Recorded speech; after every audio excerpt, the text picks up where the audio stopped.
잠언 21장은 하나님이 주권자이심을 말한 후에 이 주권자 하나님 앞에서 합당히 행할 것을 가르쳐 주고 있습니다. 1절, 2절은 하나님이 주권자이심을 잘 보여주고 있습니다.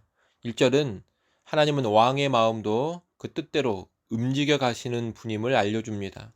인간 세상에 아무리 높은 통치자, 권력자라 하더라도 하나님의 통치를 벗어날 수 없습니다.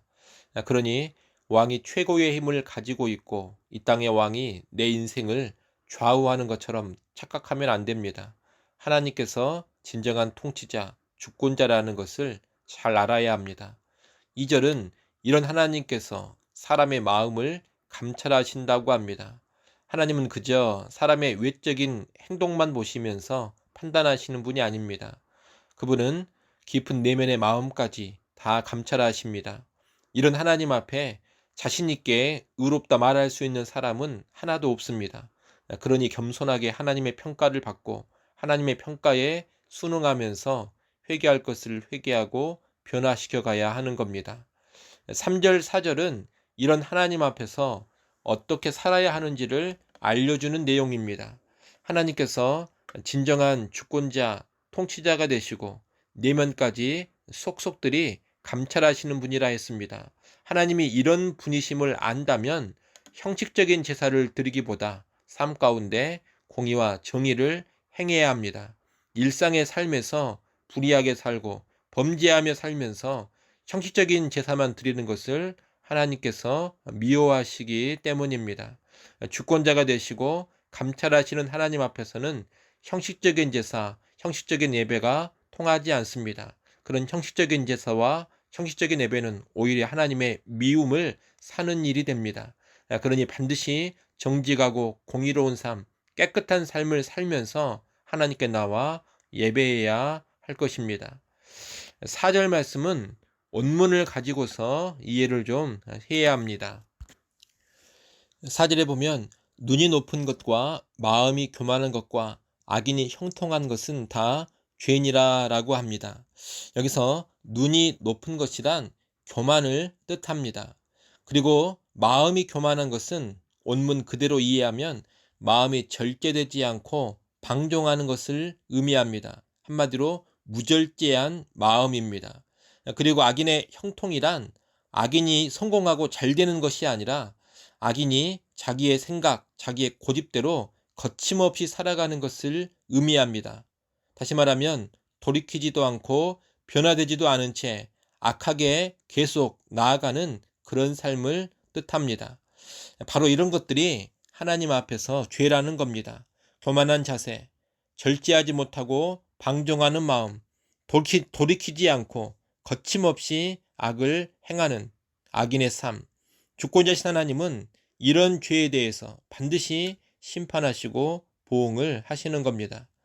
5절로 14절은 주권자 하나님을 대적하며 살아가는 악인의 구체적인 모습들을 쭉 나열하고 있습니다.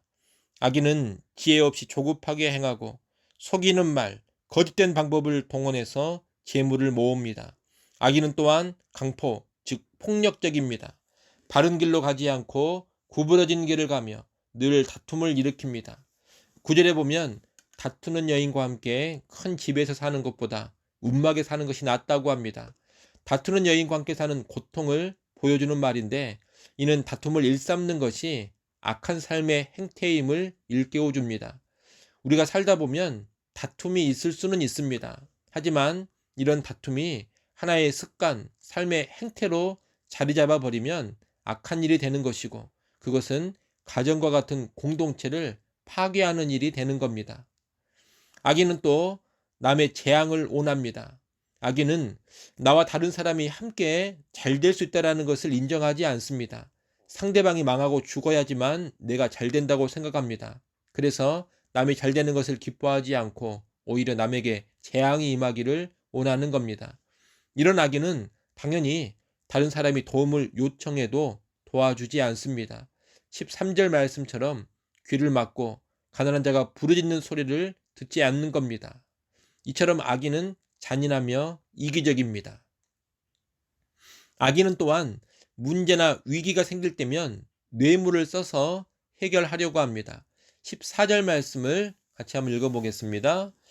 은밀한 선물은 노를 쉬게 하고 품 안의 뇌물은 맹렬한 분을 그치게 하느니라. 은밀한 선물이라고 했는데 은밀하게 주어지는 선물이기 때문에 이 역시 뇌물을 가리키는 겁니다. 한마디로 뇌물은 노를 쉬게 하고 맹렬한 분을 그치게 하는 힘이 있다는 겁니다. 그래서 악인은 자기의 죄나 악으로 위기에 처했을 때 불의한 뇌물로 위기 상황을 해결하려고 합니다. 뇌물의 힘을 알기 때문에 그렇게 하는 겁니다. 우리가 여러 가지 악인들의 모습을 쭉 봤는데 이런 악인들을 하나님은 반드시 심판하십니다. 12절 말씀을 보십시오. 12절 말씀 함께 읽습니다. 의로우신 자는 악인의 집을 감찰하시고 악인을 환난에 던지시느니라. 아멘. 여기서 말하는 의로우신 자는 하나님을 가리키는 말입니다. 하나님은 악인의 집을 감찰하시고 그 악인을 환난에 던져버린다는 겁니다. 여러분, 악인이 재물을 모을 수도 있고 사람들 위에 군림하며 포악을 행할 수도 있고 가난한 자들을 외면하면서 오히려 착취할 수도 있습니다. 또 자신에게 어떤 위기가 닥쳤을 때 교활한 꾀를 쓰고 뇌물을 쓰면서 그 위기를 빠져나갈 수도 있습니다. 하지만 결국에는 의로우신 하나님께서 그 악인을 심판하십니다.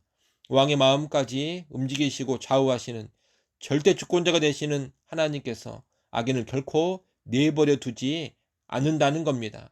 악인의 재물을 순식간에 흩어버리실 겁니다. 악인을 환난에 던지고 소멸시켜 버릴 겁니다.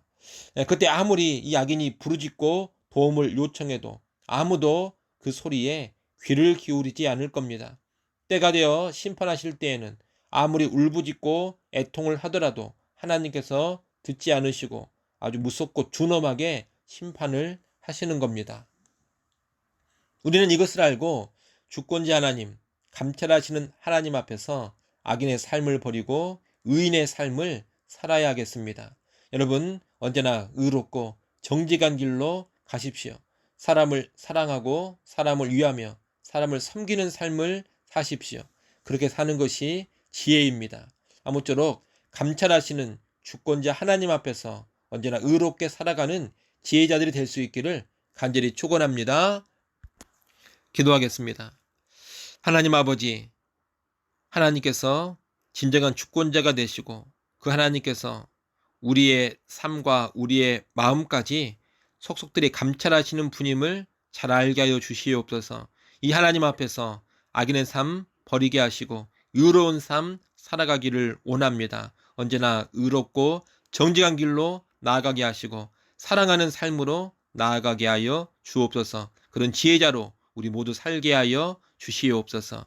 하나님, 또 이 새벽 시간 하나님께 나와 기도합니다. 아버지 하나님, 새벽에도 오시는 하나님의 은혜와 능력을 힘있게 하여 주시옵소서. 새벽에도 오시는 하나님의 귀한 은혜를 우리 삶의 구석구석 누려가게 하여 주시옵소서. 오늘 하루를 살아갈 때에도 살아계신 하나님, 부활하신 예수 그리스도와 동행하게 하시고 하나님의 기쁨, 하나님의 영광을 위한 삶 살게 하여 주옵소서. 예수님의 이름으로 기도드리옵나이다. 아멘.